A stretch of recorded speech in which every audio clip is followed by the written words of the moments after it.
Olá pessoal, vamos seguir então com o nosso estudo de funções, iniciando agora uma parte que a gente chama estudo do domínio da função.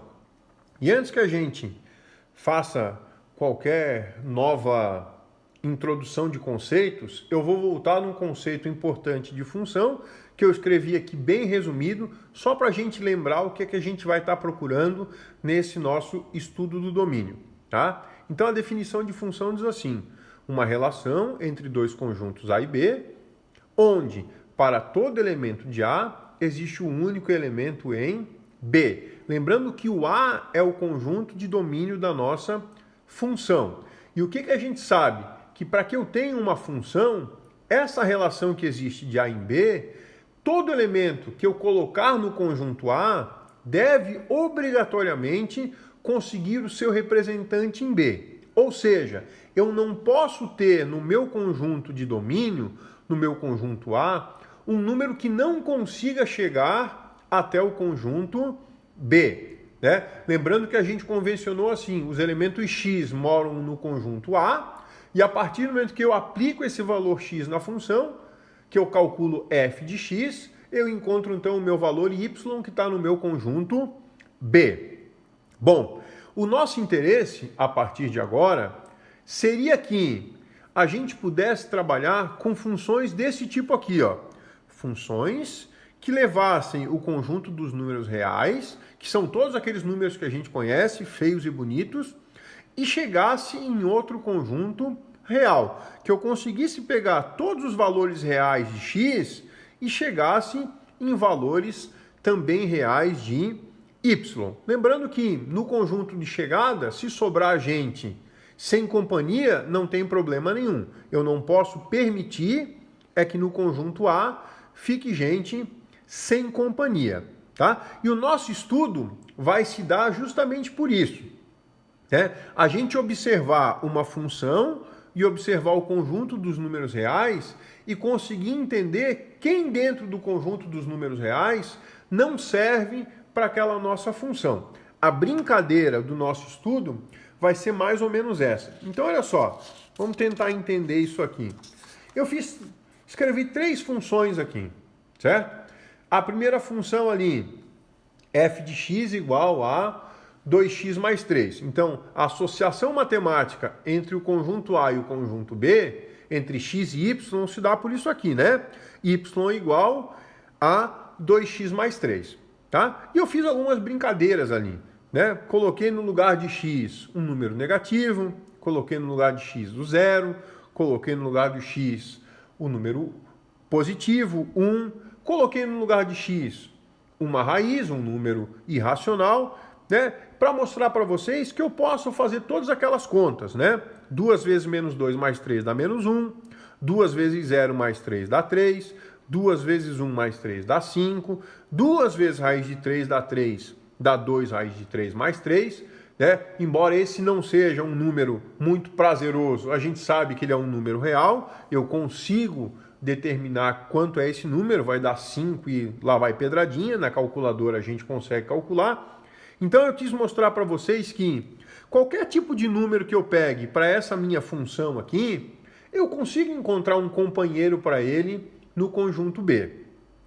A mesma coisa vale para outra função ali. Peguei uma função f de x é igual a x² menos 5x mais 6. E fiz o mesmo teste da outra. Coloquei números positivos, números negativos, coloquei o 0, coloquei um número irracional, né, só para brincar, e consegui fazer todas as contas, independente se o resultado é feio ou bonito, tá? Peguei outra função, uma função x ao cubo, e fiz a mesma brincadeira. Escolhi vários valores de x, né? Botei para calcular, para tentar encontrar o seu companheiro, o seu f de x, o seu valor y, e isso não nos trouxe problema. Aí vocês vão dizer para mim, tá bom, é fácil ficar procurando nesse monte de números que é o conjunto dos números reais, alguém que não sirva para a minha função? Eu não preciso fazer, né? A resposta é, eu não preciso fazer uma procura muito vasta, muito grande, porque em algumas condições apenas é que a gente tem que se preocupar com o valor de x. Nessas aqui, eu poderia dizer assim, eu posso deixar o conjunto dos números reais inteiro ali e eu vou conseguir fazer as contas sem problema nenhum. Então aqui vem a grande sacada, né? O que devemos nos preocupar? Essa é a grande coisa do estudo do domínio da função. E aí eu escrevi uma função mais sacana ali, né? Eu escrevi a função f de x é igual a 1 sobre x.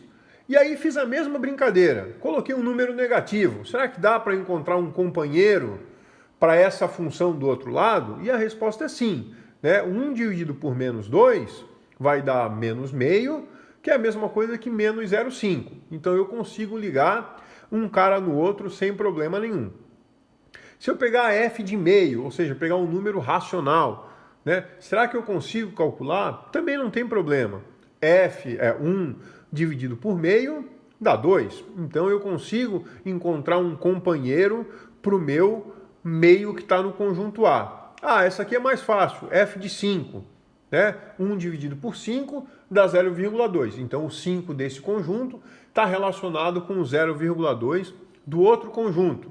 Raiz de 3, a mesma coisa. 1 sobre raiz de 3 dá para fazer? Dá. Dá até para racionalizar, né? Escrever raiz de 3 sobre 3, sem problema nenhum. Vai dar um número feio lá se a gente fizer na calculadora. 0,577 e lá vai pedradinha, tá? Então todos esses números têm condição de chegar do outro lado. Agora, em vermelho ali tá o grande problema da nossa situação.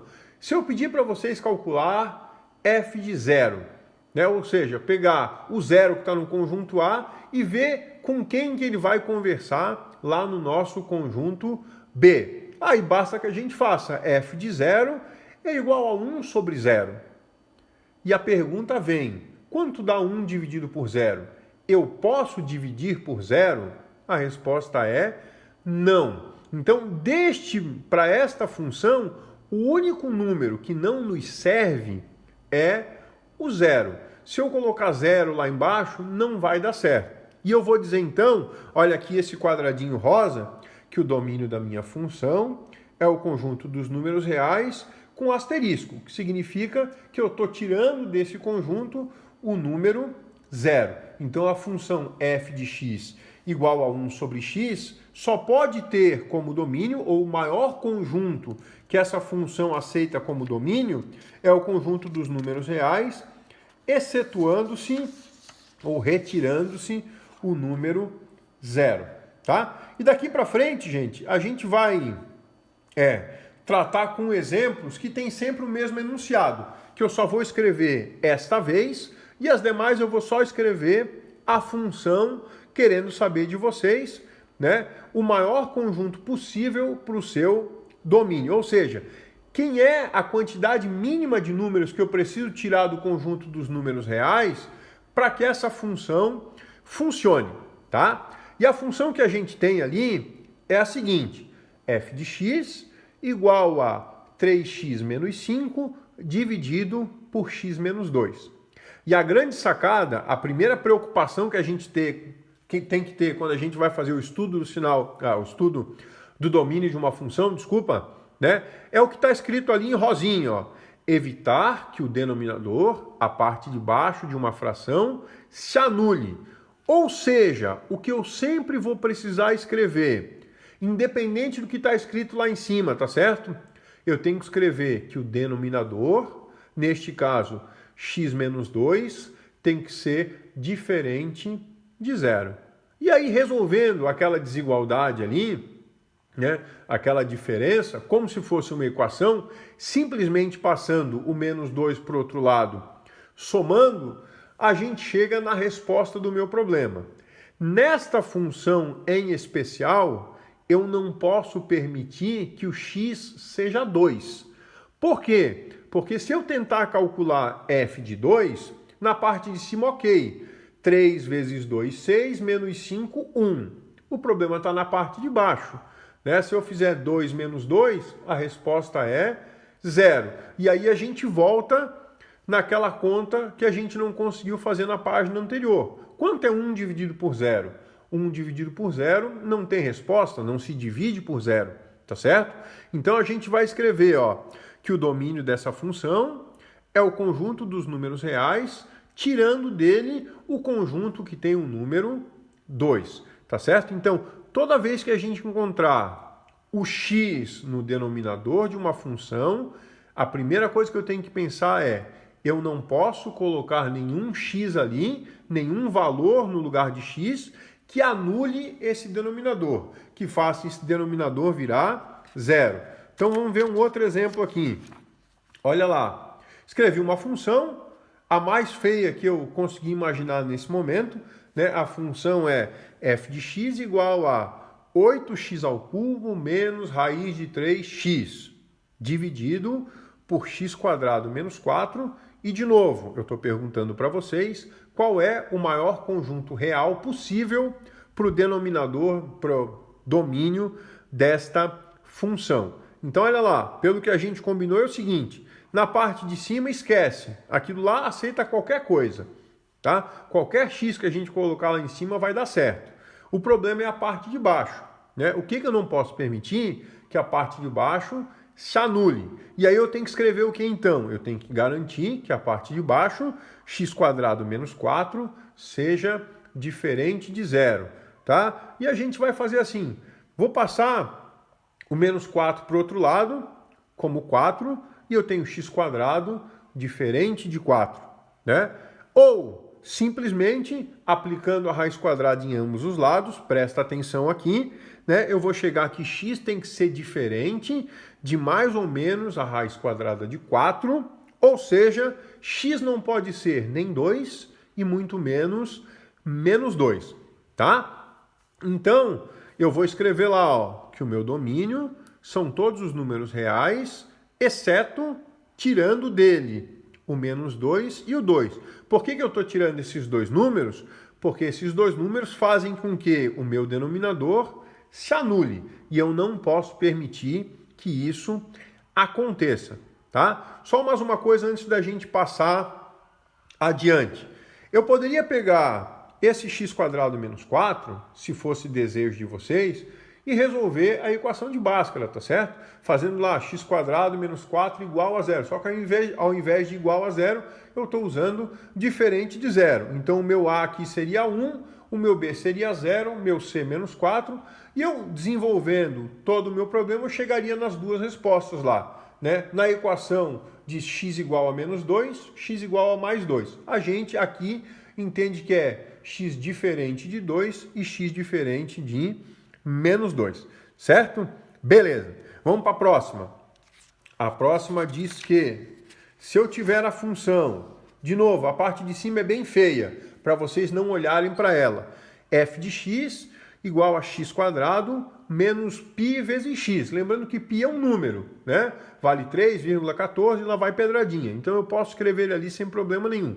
Dividido por x quadrado mais 1. E a pergunta é, de novo, qual é o maior conjunto dos números reais possível para o domínio dessa função? E aí, vou repetir a mesma coisa. Se eu olho para a parte de baixo, né, eu tenho que garantir que aquela parte de baixo não seja nula. E aí eu vou escrever x quadrado mais 1 deve ser sempre diferente de 0. E da mesma forma que a gente resolveu a outra, né, se eu passar o 1 para o outro lado, eu tenho que x quadrado deve ser diferente de menos 1. Tá? E eu escrevi aqui, um número ao quadrado sempre é diferente de um número negativo, porque a gente sabe que um número ao quadrado dá sempre um número positivo. O que significa isso? Significa dizer que você pode colocar qualquer número no lugar de x, qualquer, e isso aqui nunca vai anular o meu denominador, tá? Então esta função aceita para o seu domínio todos os números reais. Não tem nada que eu precise tirar, tá? Se vocês fossem resolver pela equação de Bhaskara, vocês iam chegar lá num delta negativo. Significa que a equação não tem solução. Se a equação não tem solução, é porque não existe nada para ser retirado do conjunto dos números reais no domínio desta função. Tá? Todas essas anotações que não estão aqui no que vocês estão enxergando, né? Ou, se vocês estiverem copiando isso que vocês estão enxergando, façam uma anotação a mais, né, disso que eu estou verbalizando aqui para vocês, tá? E nós temos aqui, né, a segunda preocupação com relação ao domínio de funções. Né, eu escrevi uma função bastante simples ali. F de x é igual a raiz quadrada de x. E aí eu fiz a mesma brincadeira.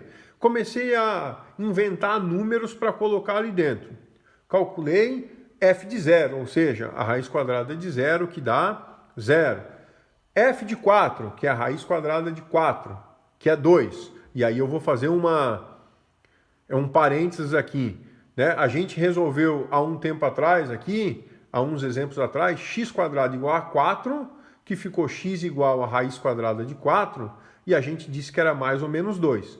Isso só vale esse mais ou menos quando a gente tem uma equação. O valor da raiz quadrada de 4 é sempre 2. Né? Raiz quadrada só tem um valor, tá? Equação é que tem dois valores. Bom, seguindo aqui, f de 0,81, né? Uma fração, um número racional, um número com vírgula, como queiram, dá para calcular a raiz sem problema nenhum. Né? Esse é até bem fácil. Podia ser um mais difícil que a gente precisasse de calculadora. Não tem problema nenhum.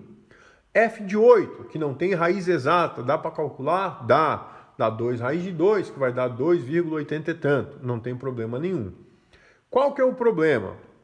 O problema é a gente tentar calcular a função para o valor menos 4. Né? A pergunta é, se eu calculo f de menos 4, isso teria que ser raiz quadrada de menos 4. Quanto dá a raiz quadrada de menos 4? Ninguém sabe, né? Porque não tem solução no conjunto dos números reais. Não há solução para a raiz quadrada de menos 4 no conjunto dos números reais. Então, o que a gente tem que fazer? Né? Aqui começa a nossa segunda preocupação. Olha lá, o exemplo é o mesmo. Né? Dada a função f de x igual a raiz quadrada de x mais 4, qual é o maior conjunto possível para o domínio desta função?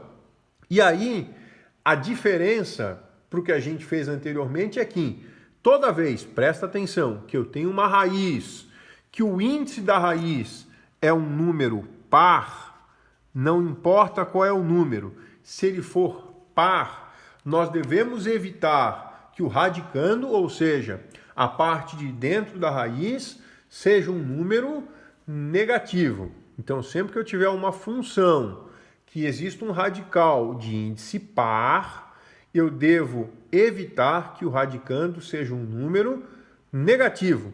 Neste caso, eu tenho que escrever o quê? Que x mais 4, que é o nosso radicando, tem que ser maior ou igual a zero. Se um número é maior ou igual a zero, ele não é negativo com certeza. Né? E aí, resolvendo bem facinho, só passar o 4 para o outro lado negativo, eu digo que quais são os números que me servem aqui? Me servem quaisquer números, desde que o x seja maior que menos 4. Vejam bem, eu posso usar um número negativo, não tem problema nenhum. Eu não posso deixar a raiz lá dentro com um resultado negativo. Se eu coloco, por exemplo, lá, né, menos 4, que é o menor número que eu posso usar aqui, menos 4 mais 4 dá 0.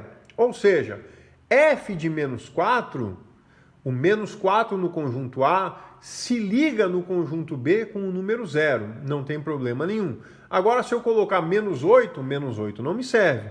Né? Porque menos 8 mais 4 dá menos 4. E aí a gente já viu que ferrou. Tá? E aqui vai aparecer a primeira vez, né, o domínio numa notação de intervalo. Né? Lembra que intervalo é uma parte do conjunto dos números reais. E eu estou dizendo aqui, ó, um número que é maior que menos 4, ele começa em menos 4 e vai até o infinito. Se ele tem igual, é porque o conjunto é fechado. No infinito eu sempre tenho o conjunto aberto. Então, os números que eu posso usar no conjunto A, no conjunto de domínio para essa função, é qualquer número a partir do menos 4. Tá? Vamos para o próximo exemplo aqui. Olha lá. Tá? A função f de x igual a raiz oitava de 6 menos 2x. E vamos calcular de novo o domínio dessa função. Presta atenção numa coisa. Professor, raiz oitava? Meu Deus do céu! Não tem problema. A única coisa que você tem que olhar é que 8 é um número par. E se é um número par, tem problema. Eu tenho que garantir que o radicando, o que está dentro da raiz, tem que ser maior ou igual que zero. Né? E como é que eu vou resolver isso? Começa passando o 6, que é positivo, desse lado, para o outro lado e ele fica negativo. E aqui eu vou chamar a atenção. Né? Quando a gente está resolvendo uma desigualdade e tem um número negativo, ou você quer passar esse menos 2 para o outro lado dividindo, ou você vai multiplicar por menos 1. Não importa o que você vai fazer. Se tem aquele cara negativo, toma cuidado. Quando você multiplica por menos 1, o menos 2 fica positivo, o menos 6 fica positivo e o sinal da igualdade se altera. Então, de menos 2 maior ou igual que menos 6, eu vou escrever que 2x é menor ou igual que 6. E aí eu posso continuar resolvendo sem problema nenhum, dividindo por 2, e posso escrever que x tem que ser menor ou igual que 3. Presta atenção, os números positivos nesse caso só vão poder ser usados até o 3. Na verdade, a maioria do domínio dessa minha função está para o lado dos números negativos. Se eu tentar botar o 4 ali, que é um número positivo maior que 3, não me serve, porque eu vou ficar com 6 menos 2 vezes 4, 6 menos 8, dá menos 2. Raiz de menos 2 eu não consigo encontrar se o índice for par, tá? Então, de novo aqui, ó, os números menores ou iguais que 3 começam no menos infinito, sempre intervalo aberto, e terminam no 3, como tem o igual aqui, o intervalo é fechado, tá? Mais 2 exemplos para a gente encerrar aqui. Olha lá, f de x igual a raiz cúbica de 2x ao cubo mais 3x quadrado. Né? É feio para causar medo, mas tem ali, ó, hashtag, aqui não tem problema. Por que que não tem problema? Porque a raiz tem um índice ímpar, certo? E raízes ímpares a gente consegue calcular raízes com números negativos. Então aqui não tem conta para fazer.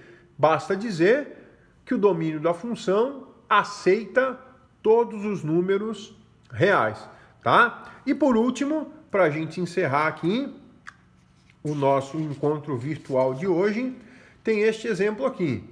F de x é igual a 3x mais 5 dividido por raiz quadrada de 4x menos 2. Bom, aqui é uma brincadeira, né? Hashtag, aqui temos 2 problemas. Quais são os problemas?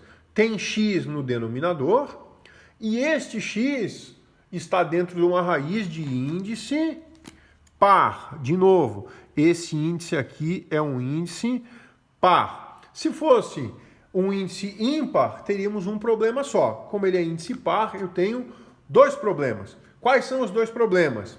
O 4x menos 2 não pode ser zero e o 4x menos 2 tem que ser maior ou igual que zero. Só que esses 2 problemas podem ser unidos num problema só. Né? Se eu digo que tem que ser diferente de zero e maior ou igual que zero, o diferente e o igual se matam. Na verdade, eu preciso que aquele número seja apenas maior que zero. Tá? E aí eu vou escrever que 4x menos 2 é maior que zero, 4x é maior que 2, x é maior que 2 dividido por 4, x é maior do que meio, x é maior do que 0,5. Então, olha só, agora o meu conjunto é dos números maiores que meio, tá aqui o meio, né? E ele vai até o infinito. Presta atenção numa coisa, infinito é sempre um intervalo aberto, ok. Agora aqui, ó, o meio, como não tem o igual aqui, o meio também é aberto, o meio não pode ser usado, tá? Então, aqui eu tenho que o domínio da minha função vai de meio até o infinito. Pessoal, sigam a leitura de vocês, façam os exercícios e me procurem para tirar as dúvidas. Tem pouca gente me procurando, o que me leva a entender que tem pouca gente estudando. Na hora que nós voltarmos, por mais que a gente faça uma revisão, não perderemos muito tempo.